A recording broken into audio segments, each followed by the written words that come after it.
Good morning. It's Wednesday, and so this is Norma Cowie here once more with my talk on metaphysics. Coming up with a topic and ideas several times a week can be a little bit monotonous, and I don't like to repeat myself all the time. But today, we're really going to take a look at the whole term metaphysics. Couple of things.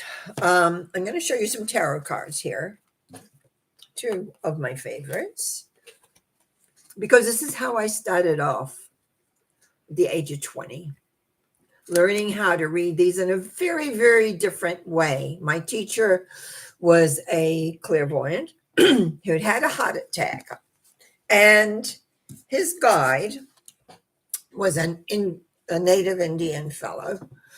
And he was lying in his bed, and his friend who was living with him, because in those days you kind of took it very easy.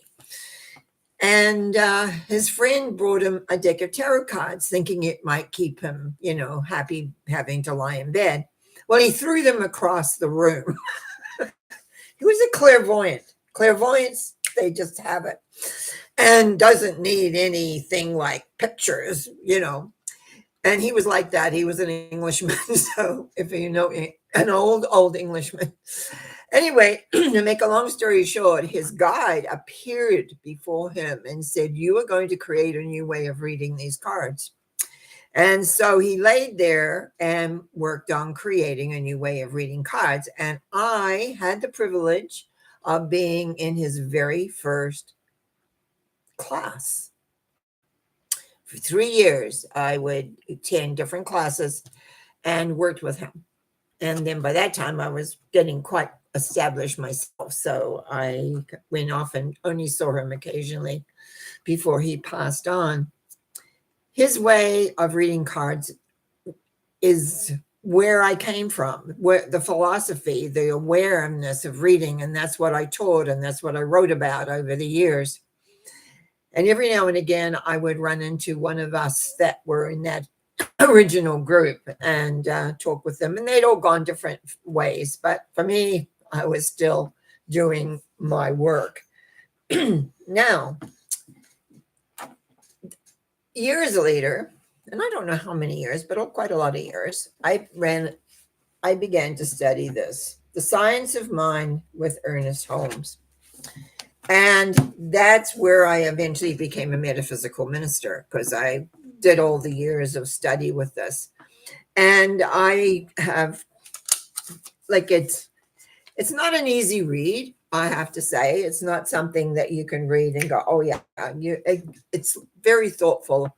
And as you can see, it's quite large. But if ever you want to delve into how metaphysics works, or the power of thought, because that's what it is, this book I highly recommend.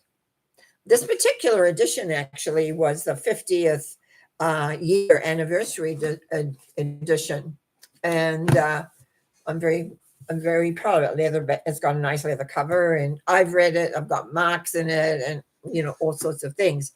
So these two things are really the basis of a lot of what I teach and say and work. And yes, I've added more things to it from time to time, but those were my basis. First, tarot cards and the philosophy that is held within those, the journey that's there. When you look at the journey, how one symbol follows the other. And then when, of course, when you're doing readings, they're all put together in different ways, and then it works with each person's vibration. The book has many things, but I'm going to talk about a few, excuse me, that I was looking at this morning as I opened it up. And a lot of this, again, too, is supports what my tarot says, what this says. The first one I want to talk about is all thought is creative. If you've listened to me at all, I go on about thinking, the thoughts that you put out, how you're creating. And although I add probably more about the emotional element than what this book does, I recognize that the thought is so important, what you're thinking and how you're thinking.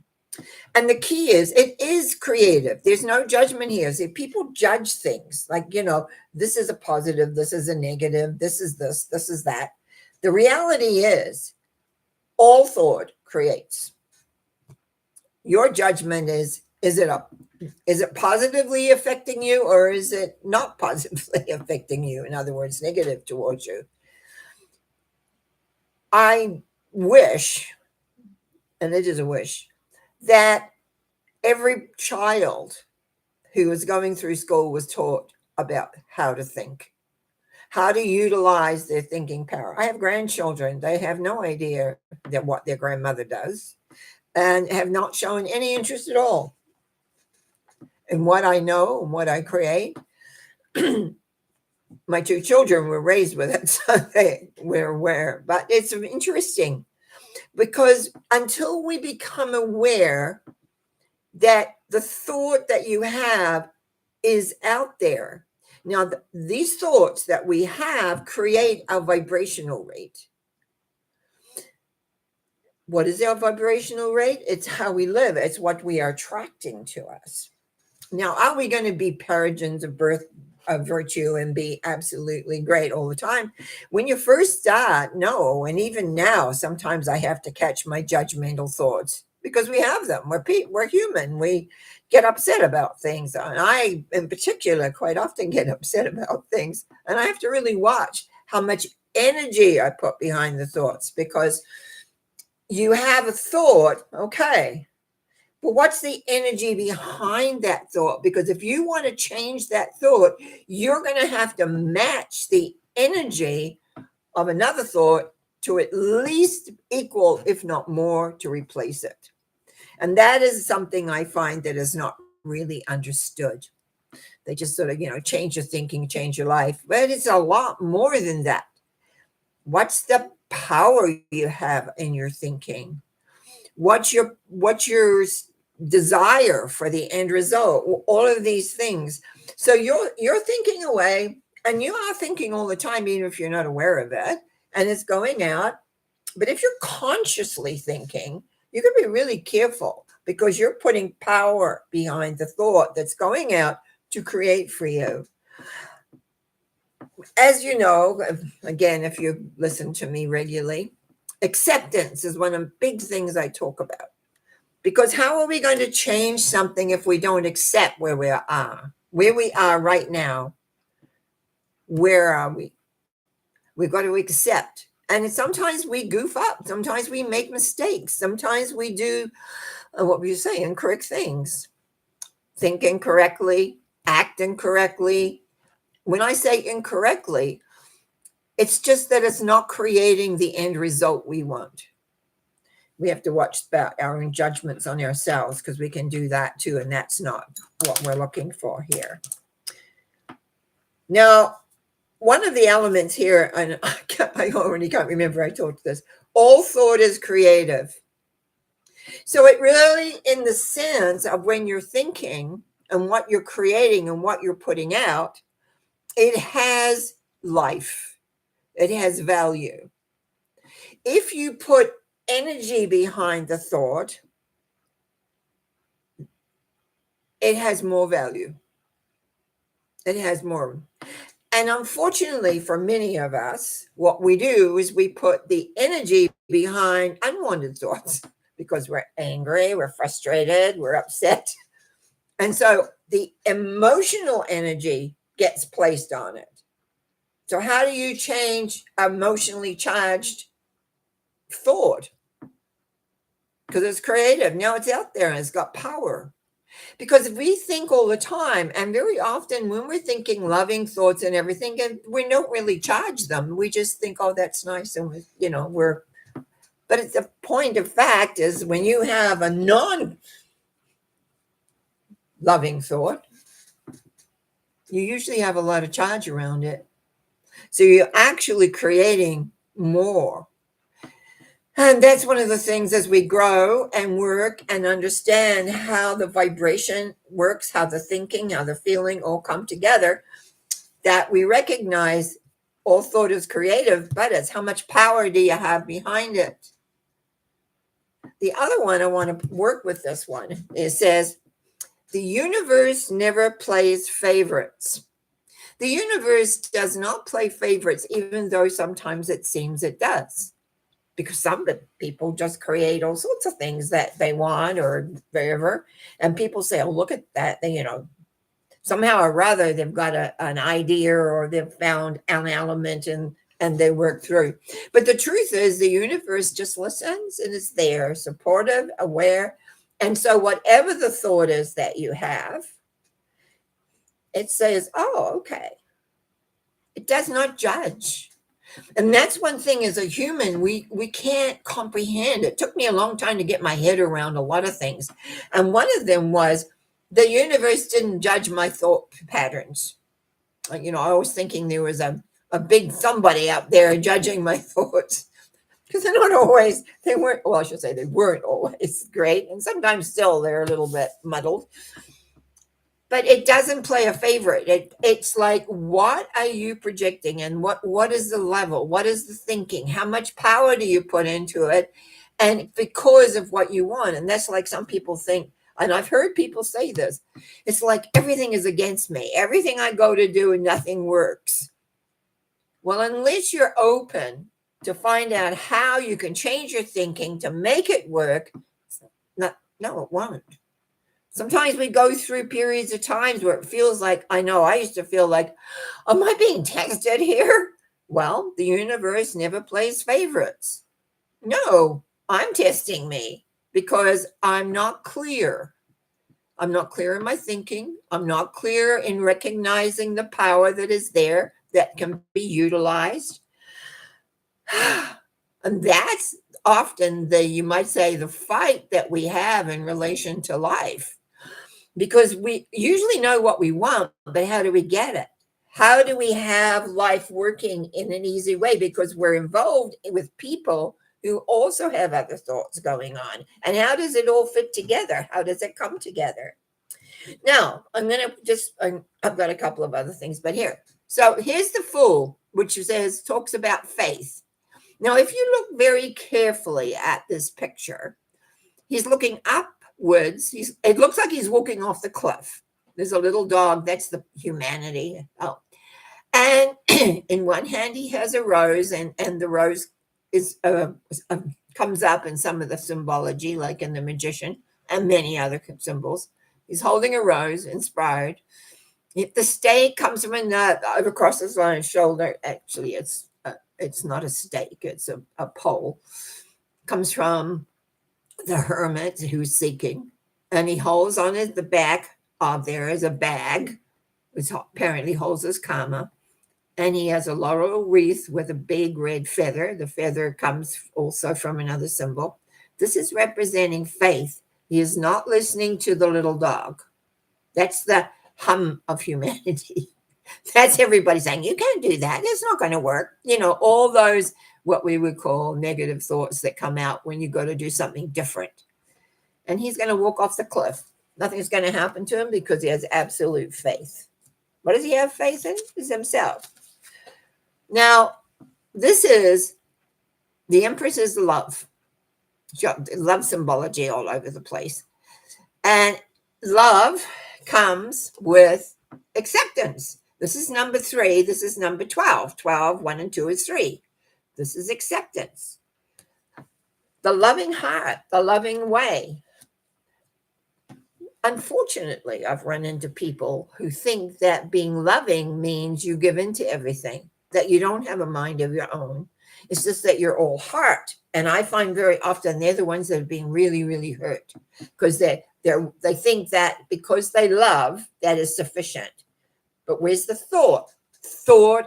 We'll go back to the beginning. All thought is creative. Universe never plays favorites. Now, got one more symbol here. I find this one is very effective. It's temperance. Number 14 in the higher arcana cards, which is a 5, which is an energetic number. But his feet are balanced on the pool. One is on the ground, one is on the water. That's emotion. And he's working towards the sun. That's whoops, I got it over here in the background. So it's got lots of nice symbology in there. How do we balance our lives between our emotional element, because water is emotion, as we move further into life to create our goals? Actually, I missed one of the big things. On his chest is a symbol, and I'm going to put it really close, a square with a pyramid in the middle. The union between the mind and the heart,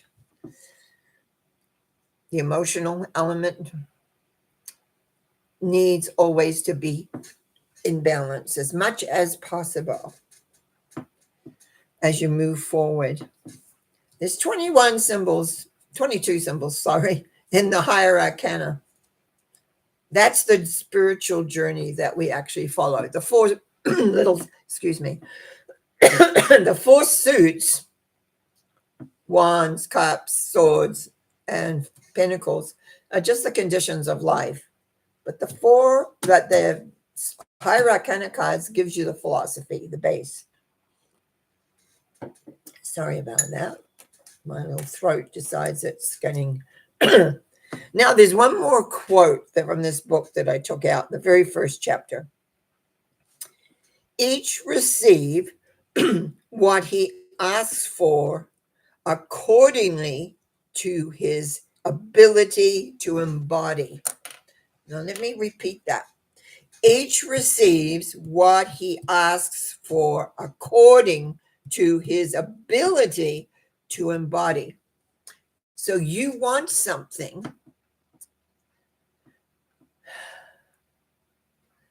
Are you able to embody that? Do you believe 100%? Now, I talked briefly on Monday, and unfortunately, I didn't do what the new procedure I've learned with my computer, and it froze in the last few minutes because I was working on my new idea of making a sort of shorts with the idea of are you aware?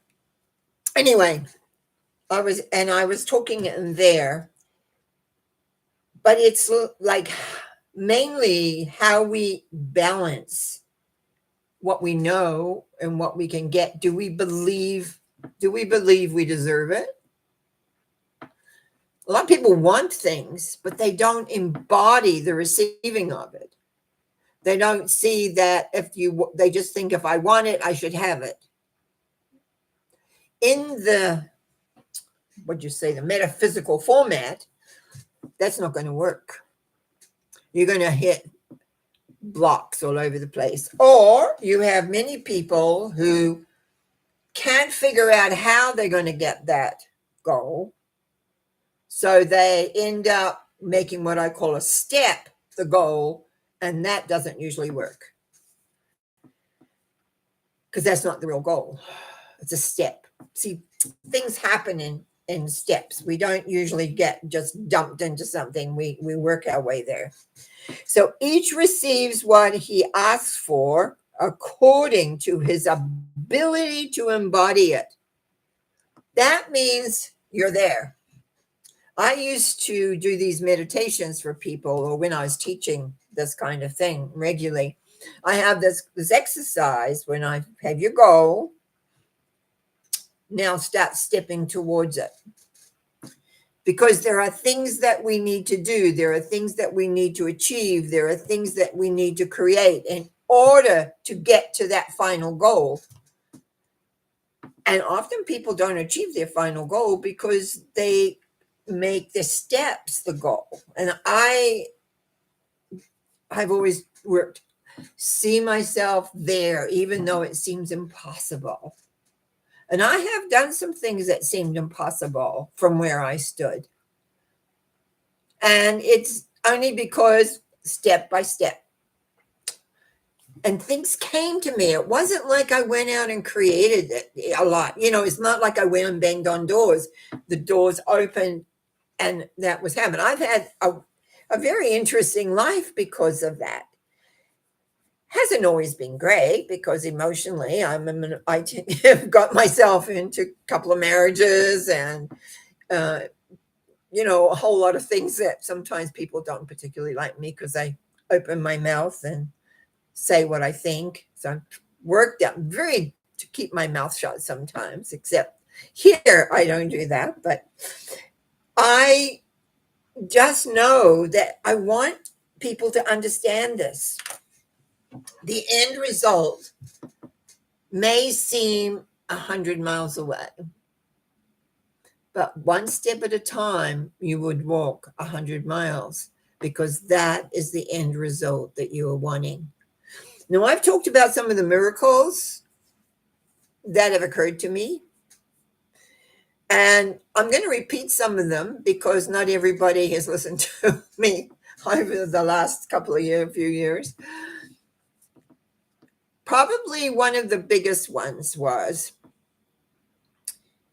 because it's jumping in my mind, I forget how I had to be moving. I did. I know I had to move. And I can't remember. I think it was I think it was after I was splitting up with my second husband or something.